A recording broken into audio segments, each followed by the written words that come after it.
I went to the University of Kansas, and the two most successful people in media that I know from the University of Kansas are myself and my college roommate.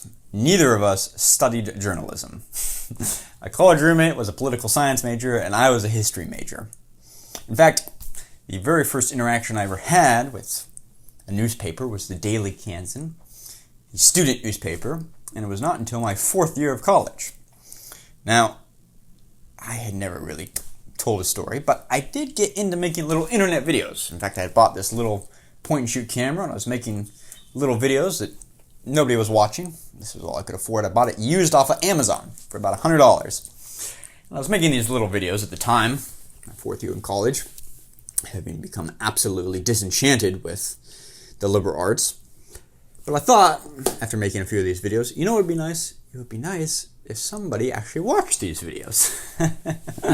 So I thought, well, I'll go to the Daily Kansan and I'll say, hey, I have a proposition for you. I will make you guys videos because multimedia is a big thing these days, and this is right around the time period when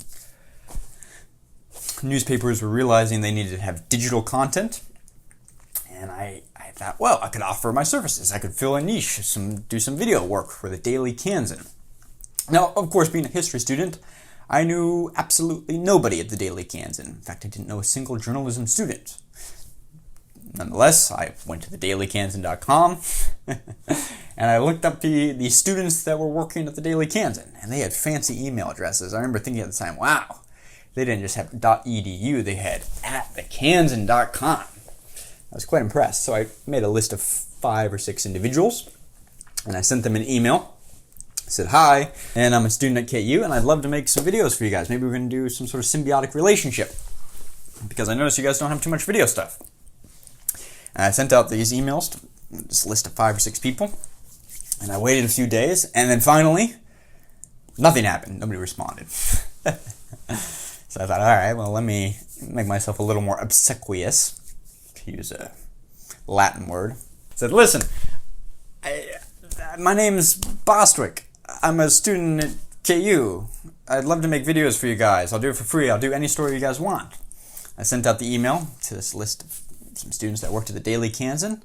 I'd hate to trouble you, but here's a list of some videos I've even done. Hopefully you'd enjoy. And I curated a specific video that I thought each person would like.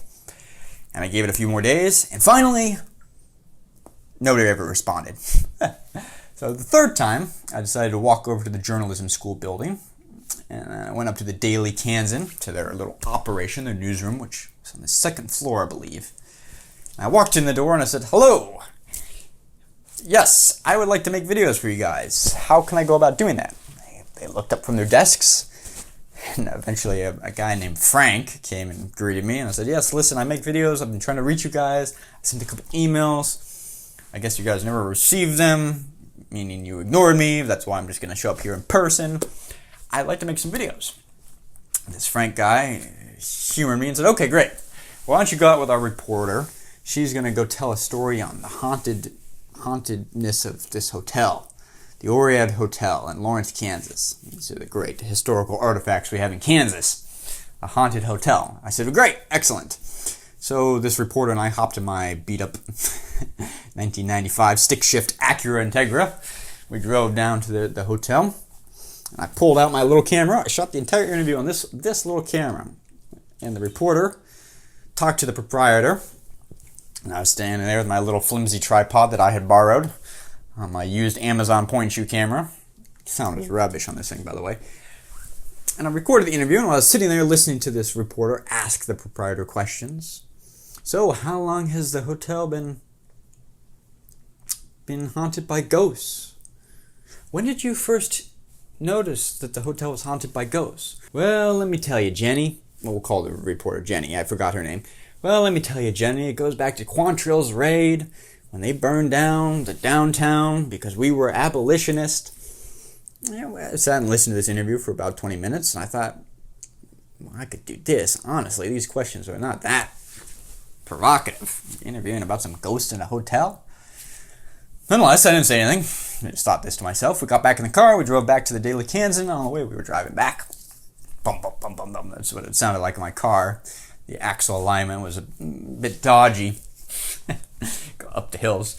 Lawrence, Kansas in particular, is very hilly. You would think Kansas is flat, but Lawrence is as hilly as San Francisco. You're pulling the e-brake, especially in that old car I drove. And I remember that Jenny turned to me and she said, "Do you believe in ghosts?" And I said, I was driving the car, and I said, "No." "No, I don't believe in ghosts. Do you?" And she goes, "Well, I don't know."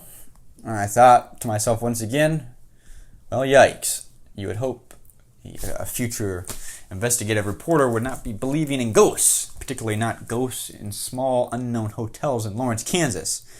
Nonetheless, we get back to the Daily Kansan. She files her story. I make a little video. Seems great. Oh, we're shaking hands. Wow, we love the video. Fantastic. And I leave out of the door. I think, wow, that went phenomenally well. Can't wait to do the next video. So I shoot him an email. "Hey, Frank, when's the next video?" Frank never responds. So I shoot them another email. I say, I thought that video went well. I'd love to do another story. Send me out on anything. And they never responded. So I thought, well, bin that. I created a few phony accounts, and I emailed PBS in Kansas City, pretending to be some, old, tough, born and raised Kansas City man.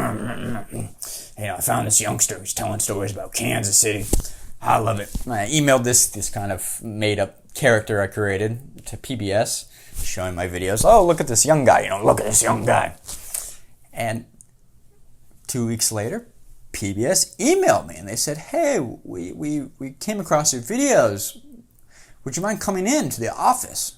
And I thought, well, ho. So I got in my little car, filled up $10 worth of gas, about all I could afford. It's like 3 gallons. So all right, I can drive to Kansas City. I can stop at my friend's house. I can shake him down for $5 more. I'll make it. Get to Kansas City, get to the PBS offices, and they say, "Well, listen, BostWiki, we love your videos. They're quite amusing. We've never quite seen anything like them. We'd love to pay you to make some videos for us." And I thought, ho, my problems are solved. Were they really solved? No, but it was a foot in the door. And so then I started making videos for PBS. The editor-in-chief, KCPT, loved me. Still remember her name, Carla McCabe, to this day, first person to ever take a chance on me. It's actually the editor-in-chief of PBS in Kansas City. Never heard from the Daily Kansan again. But I started making videos from PBS, and then I moved to New York City, and the rest is history. Now, my friend, who was my college roommate, now works at the New York Times. He got his start first impersonating KU's Twitter account. And then they sent him a threatening letter saying, "Hey, you can't be impersonating the official University of Kansas Twitter account." This was back in the days before Twitter really had verifications. So my college roommate thought, well, darn. All right, I'll impersonate Bill Self, who is the famous KU basketball coach. They didn't like that either, but they eventually got so fed up with my college roommate that they offered him a student job as a social media marketer, some made-up title, social media strategist is I think what they called social media people at the time.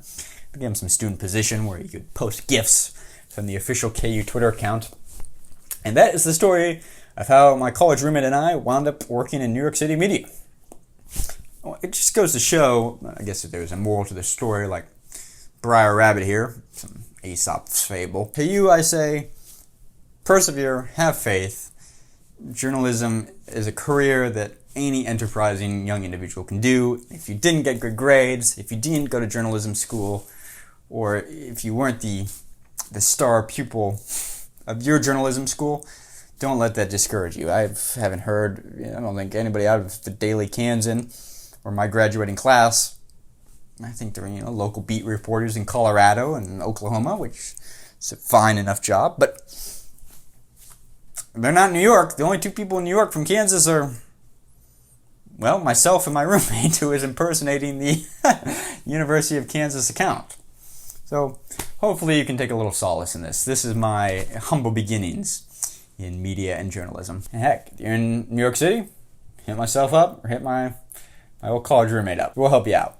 Thanks for watching. If you found this interesting or amusing, leave a like, comment down below. Thanks for watching, guys. I will see you tomorrow.